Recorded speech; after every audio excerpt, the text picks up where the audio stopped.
आज की वीडियो में हम पढ़ रहे हैं क्राउन सब्जेक्टिव बुक। उसमें प्राचीन भारत का इतिहास का चैप्टर मगध साम्राज्य। मगध साम्राज्य ये 16 महाजनपदों में सबसे शक्तिशाली जो है मगध साम्राज्य ही क्यों बना, तो इसके 3 कारण थे। पहला है इसका आर्थिक, राजनीतिक और भौगोलिक।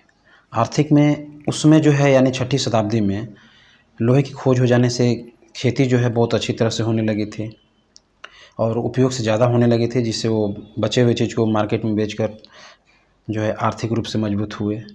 और दूसरा है ये आपका राजनीतिक में, उसमें मगध में जो है जो भी राजा बने मगध के विस्तार के लिए ही जो है आगे काम किया और प्रशासनिक व्यवस्था को अच्छी तरह से बनाए रखा।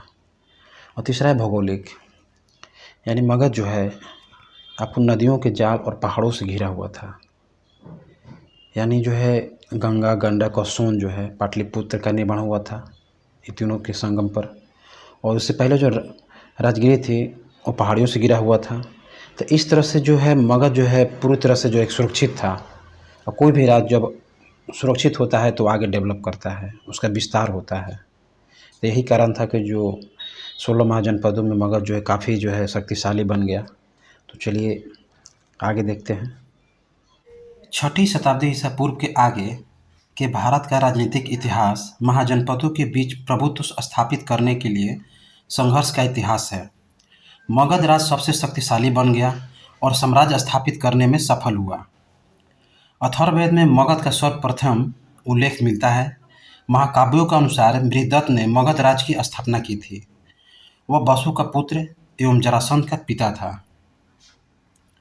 मगध जो है इसको क्रमवाइज देखते हैं।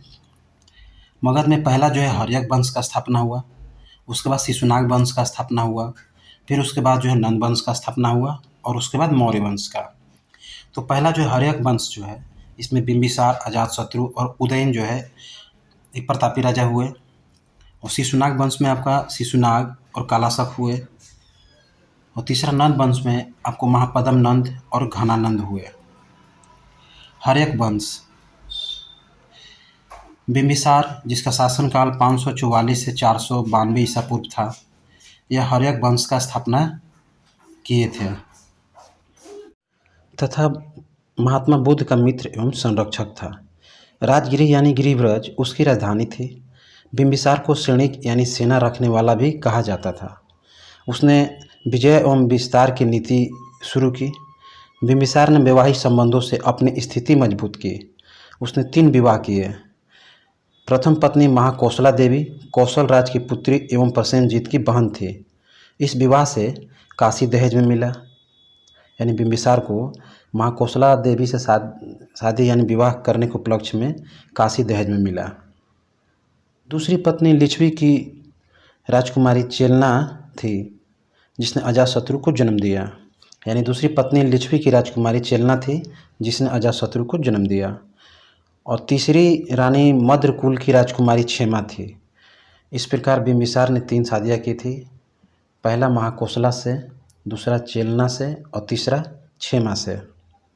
इन विवाहों के फलस्वरूप मगध पश्चिम एवं उत्तर की ओर फैला। बिंबिसार ने अंग के शासक ब्रह्मदत्त की हत्या करके उसे मगध में मिला लिया। बिंबिसार ने अवंती नरेश चंड प्रद्योत से युद्ध किया, किंतु अंत में दोनों दोस्त बन गए। जब प्रद्योत को पीलिया रोग हुआ तो बिंबिसार ने अपने राजवैद्य जीवक को उज्जैन भेजा। यानी राजवैद्य जीवक जो था किसके दरबार में रहता था, तो बिंबिसार के। इसको याद रखेंगे। अजातशत्रु 492 से 460 ईसा पूर्व इनका शासनकाल था। 492 से 460। अजातशत्रु ने अपने पिता बिंबिसार की हत्या करके शासक बना। उसे कुनिक भी कहा जाता है। उसने कौशल एवं वैशाली को पराजित किया। उसने कौशल और वैशाली को पराजित कर मगध में मिलाया। वैशाली के युद्ध में अजातशत्रु ने महाशिलाकंटक एवं रथ मूसल जैसे हथियारों का प्रयोग किया। अवंती के खतरे का सामना करने के लिए अजातशत्रु ने राजगीर की किलेबंदी करवाई। प्रथम बौद्ध संगीति का आयोजन अजातशत्रु के काल में हुआ। यानी प्रथम बौद्ध संगीति का आयोजन जो है अजातशत्रु के शासनकाल में हुआ था। इसको याद रखेंगे। उदयन, इनका शासनकाल जो था 460 से 444 ईसा पूर्व था। उदयन ने पाटलिपुत्र को मगध की राजधानी बनाया। उसने पटना में गंगा एवं सोन के संगम पर एक किला बनवाया। इस वंश का अंतिम शासक नागदशक था। शिशुनाग वंश, इनका शासनकाल 412 से 345 ईसा पूर्व था। शिशुनाग जो नागदशक का अमात्य था ने नागदशक को अपदस्थ करके शिशुनाग वंश की स्थापना की थी। उसने वैशाली को मगध की राजधानी बनाया। शिशुनाग ने अवंती को मगध राज में मिलाया। आइए कालाशोक देखते हैं। इनका शासनकाल था 394 से 366 ईसा पूर्व था। इसने पाटलिपुत्र को पुनः मगध की राजधानी बनाया। अद्वितीय बौद्ध संगीति कालाशोक के शासनकाल में आयोजित हुआ। यानी प्रथम बौद्ध संगीति जो है आपका अजातशत्रु के शासनकाल में हुआ था और दूसरा जो है कालाशोक के शासनकाल में हुआ था। नंदीवर्धन इस वंश का अंतिम शासक था। नंद वंश, इसमें जो है महापद्म नंद, इनका शासनकाल जो था 344 से 334 ईसा पूर्व था।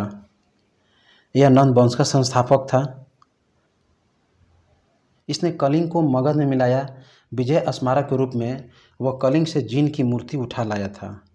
उसने अपने आप को एकराट कहा। यानी एकराट किसको कहा जाता है? तो महापद्म नंद को। घन नंद, इस वंश का अंतिम शासक सिकंदर का समकालीन था, यानी घनानंद।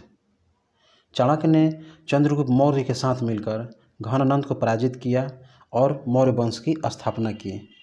सिकंदर का आक्रमण, सिकंदर मकदूनिया के शासक फिलिप द्वितीय का पुत्र था। वह अरस्तु का शिष्य भी था।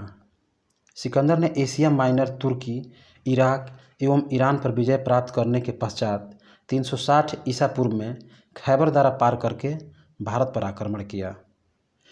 तक्षशिला में शासक आम्भी ने सिकंदर के सामने घुटने टेक दिए।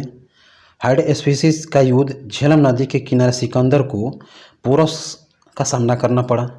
सिकंदर ने पोरस को पराजित कर दिया, मगर उसके साहस से प्रभावित होकर उसका राज वापस कर दिया तथा पोरस सिकंदर का सहयोगी बन गया। सिकंदर की सेना ने ब्यास यानी बिपाशा नदी से आगे बढ़ने से इनकार कर दिया। वह भारत में लगभग 19 महीने यानी 326 से 325 ईसा पूर्व रहा। 323 ईसा पूर्व बेबीलोन में सिकंदर की मृत्यु हो गई। सिकंदर ने पश्चिम भारत में कुछ यूनानी उपनिवेश स्थापित किए। काबुल में सिकंदरिया, आधुनिक बेग्राम, झेलम के तट पर बुकेफाल जहां सिकंदर के घोड़े की मृत्यु हुई, एवं निकाइया जहां पोरस के साथ युद्ध हुआ। आइए देखते हैं एरियन। एरियन जो था एक यूनानी इतिहासकार था। निरियाकस सिकंदर का जल सेनापति था और सेल्यूकस सिकंदर का सेनापति था। सिकंदर ने निरियाकस के नेतृत्व में सिंधु नदी के मुहाने से फरात नदी के मुहाने तक समुद्र तट का पता लगाने के लिए भेजा था।